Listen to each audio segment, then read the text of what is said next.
রাষ্ট্রে শত শত হাজার হাজার লোক লাইন ধরে তেল নেওয়ার চেষ্টা করে কেন? এটা কি তারা সবাই দেখতে পারেন না? আপনারা আপনারা দেখতে পারবেন। যখন জনগণের উত্তর সে করবেন তখন সবই ঠিক পাবেন ইনশাআল্লাহ। সংগ্রামী ভাই বন্ধুগণ, আপনারা আজকে ক্ষমতা 2 মাস হতে আবার চাঁদাবাজি শুরু করেছেন। চাঁদাবাজি এই দেশের জনগণ অতিষ্ঠ হয়ে গিয়েছে। আপনারা নিজেরাই সরকারি দল থেকে মব সৃষ্টি করছেন, আপনার ভোটান্তরে জনগণ উস্কিয়ে দিচ্ছেন মব সৃষ্টি করে আপনাদের ঘেরাও করার জন্য। এই কালচার বন্ধ করুন। এই কালচার বন্ধ না করলে জনগণকে সেই কালচার বুঝতে হলে দেশে কোনো শান্তি আসবে না, আপনারা শান্তি থাকতে পারবেন না। সংগ্রামী ভাই বন্ধুগণ, আমরা মিছিল করুন, শান্তিপূর্ণ মিছিল।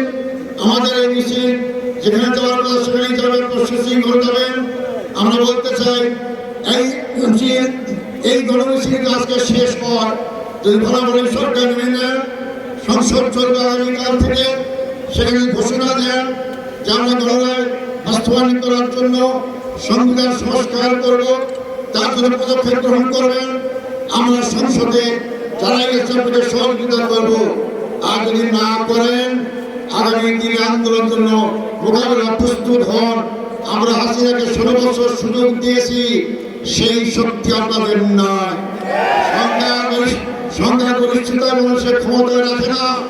আপনাদের চেয়ে আরো বেশি আসন পেয়েছিল আওয়ামী লীগ, ভুয়া নির্বাচন করে, রাতে নির্বাচন করে সেই সংখ্যাগরিষ্ঠতা আওয়ামী লীগকে রক্ষা করতে পারে না। সেই রক্ষায় মানে দেশ থেকে পালাতে বাধ্য হয়েছে। আর আপনারা যখন নির্বাচিত হয়ে ক্ষমতায় আসেন, এই সংখ্যাগরিষ্ঠতা ভয় দেখাবেন না। সংখ্যাগরিষ্ঠতার মাধ্যমে জনগণের রায়কে বিভক্ত করেন, জনগণ আসামের কাঠগড়ায় চালাতে বাধ্য হবে ইনশাআল্লাহ। আপনার জামাত ইসলামী সম্পর্কে জানেন, আমরা 16 বছরে জামাতের আমির থেকে আরম্ভ করে 11 জনের থেকে হারিয়েছি। আমরা নিশ্চিন্ন হয়নি। আমরা 2008 সালে মাত্র 2টা আসন পেয়ে আমরা আজকে 68 আসন নিয়ে সংসদে আছি। জনগণ জামাত ইসলামীর পক্ষে, জনগণ পরিবর্তনের পক্ষে। এই পরিবর্তনটা ভাষা না বলেন, সামনের যে আন্দোলন হবে আপনাদের পরিণত আওয়ামী লীগের চেয়েও খারাপ হবে। আসুন, জনগণকে সজাগ করুন, আপনার জনগণকে একত্রিত করুন। যদি সরকার ভালোভাবে দাবি মানা যায়, আপনারা ঐক্যের যে ডাক যখন যেভাবে আসবে আমরা শান্তিপূর্ণভাবে সরকারকে সেই দাবি আদায় করতে বাধ্য করবো ইনশাআল্লাহ। এই দাবি আদায় না হওয়া পর্যন্ত সংসদেই আমরা ভূমিকা পালন করবো, রাজপথের প্রকম্পিত করবো ইনশাআল্লাহ।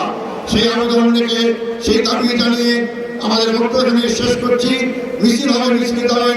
আসসালামু আলাইকুম রহমতুল্লাহ।